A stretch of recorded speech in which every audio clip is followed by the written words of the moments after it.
Você coloca o Brasil em uma situação especial, nesse mesmo artigo sobre revolução molecular. Você diz assim, se minha memória não me trai, que aqui somente ocorreria uma rebelião ou uma insurreição popular como resposta a uma rebelião fascista, a uma insurreição fascista, que já estaria sendo fomentada pelo governo atual. Você poderia explicar melhor esse ponto de vista? Eu acho assim, esse é o destino que nos espera. É isso, exatamente essa foto que foi levantada. É uma revolução contra a outra, né? Porque eu insistiria em dois aspectos. Primeiro, esse governo é um governo de ruptura. Ele nunca quis governar o Brasil. Isso é muito claro, né? Ele sabe, foi uma declaração que ele deu nos primeiros meses, o país é ingovernável. O país é de fato ingovernável. Quer dizer, o problema da extrema-direita do fascismo brasileiro é que eles dizem a verdade, né, a todo momento. Né? Então, sendo ingovernável, não se trata de tentar melhorar a gestão pública, não se trata de tentar fazer nada nesse sentido, fazer algum tipo de pacto que possa viabilizar políticas públicas e qualquer coisa dessa natureza. Não. Trata-se, de fato, de consolidar um processo insurrecional à direita que permita a refundação completa do Estado Nacional. Né? E eles veem uma janela de oportunidade com o fato de que eles pegaram a esquerda de guarda baixa.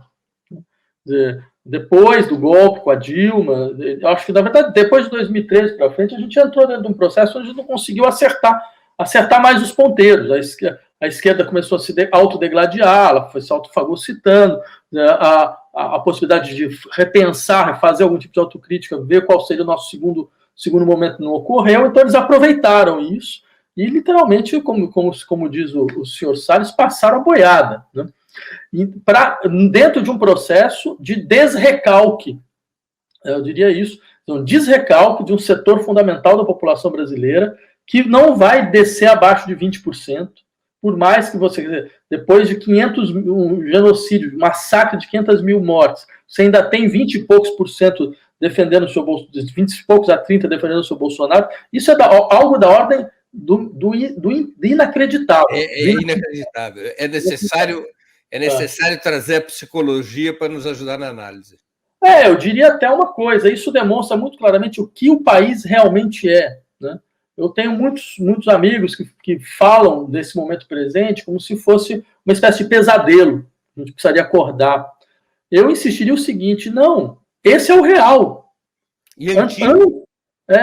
Antes a gente estava num sonho para nós, que era um pesadelo para 90% da população. Né? Quer dizer, porque é um fato impressionante, como a gente foi completamente insensível, acho que aí vale uma autocrítica para todo mundo, a gente foi completamente insensível ao que significa a gestão da violência estatal no Brasil.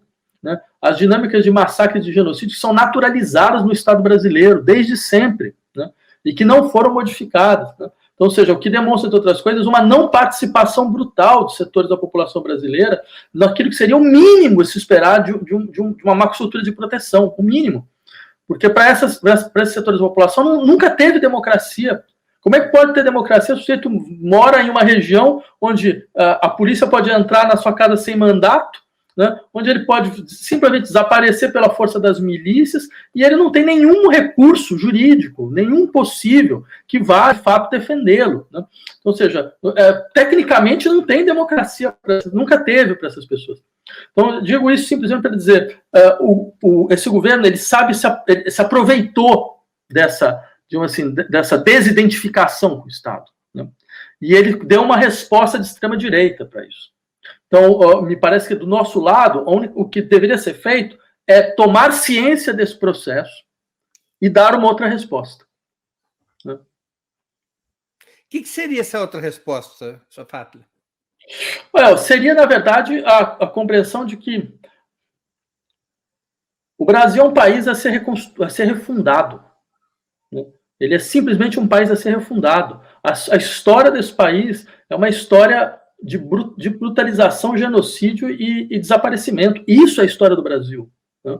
Ou seja, não é possível compreender, por exemplo, nosso problema não é que a Constituição de 88 não está sendo respeitada. Né? Porque a Constituição de 88, diga-se de passagem, nos seus capítulos sobre segurança nacional, é um copia e cola da Constituição de 1966. Né? Não teve nenhuma modificação estrutural. É uma Constituição que legitima golpe de Estado, né? Porque dá às Forças Armadas o poder, sabe? Dá às Forças Armadas, entre outras funções, não é só a função de defesa do território, é defesa de tutelar na prática. Exatamente, é o poder tutelar, exato. Então, no sentido mais explícito do termo.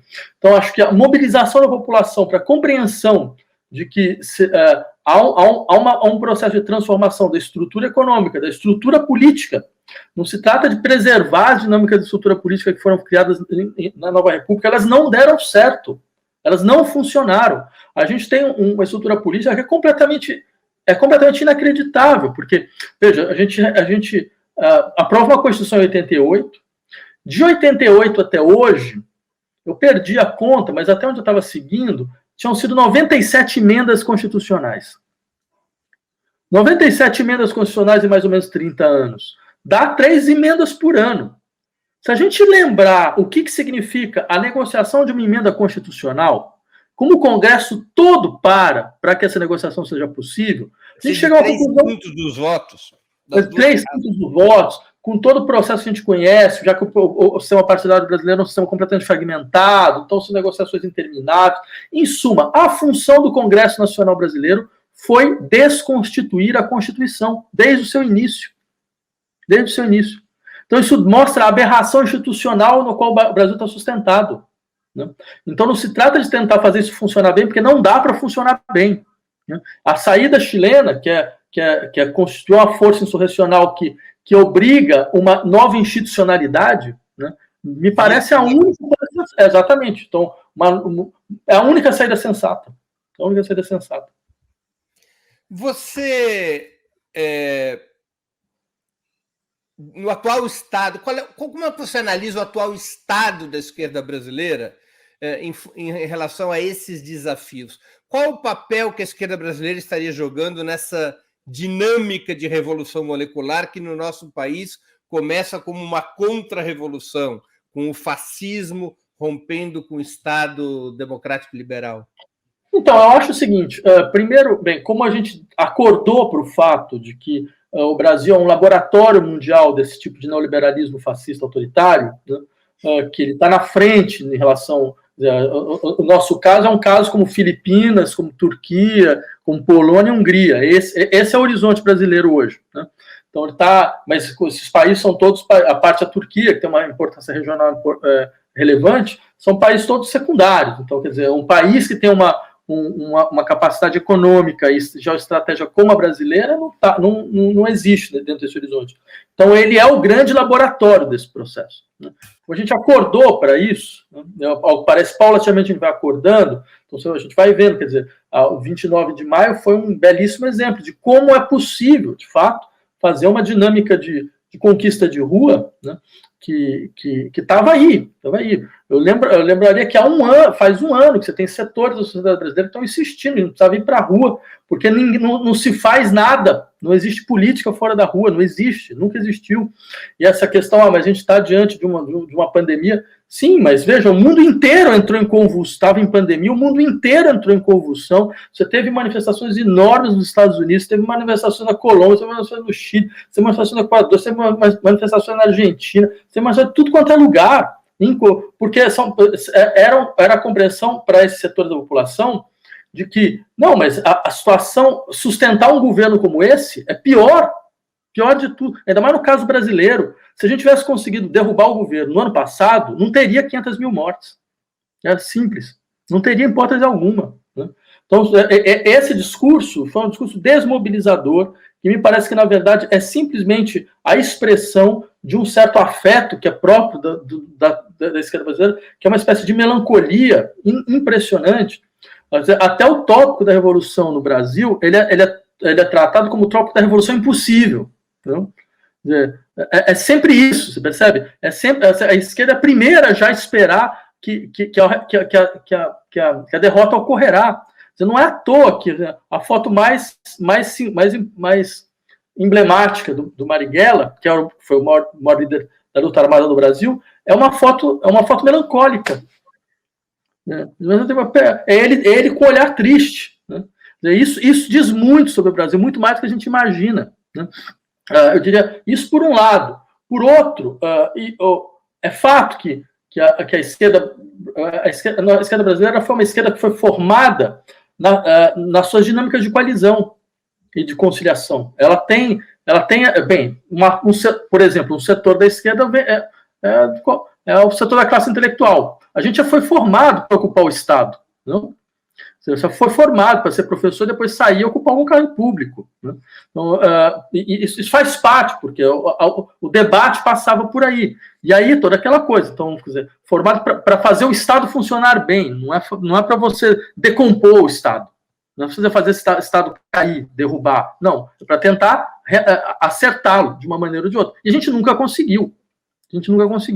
Então, acho que o mínimo que seria necessário nesse momento é uma reflexão sobre os nossos limites, uma reflexão séria, honesta e aberta sobre os nossos limites, para que a gente possa ter uma espécie de coesão sobre, então, o que nós vamos propor à sociedade brasileira num segundo momento, que é agora. Não? Você vai propor exatamente o quê? Tudo bem, tem o desespero de tirar o Bolsonaro do poder, né? Tá bom, mas tem um problema quando a gente organiza toda a luta política dessa forma. A Itália já mostrou o que acontece. Durante 20 anos, eles lutaram para tirar o Berlusconi do poder. Este era o elemento que unificava todo mundo.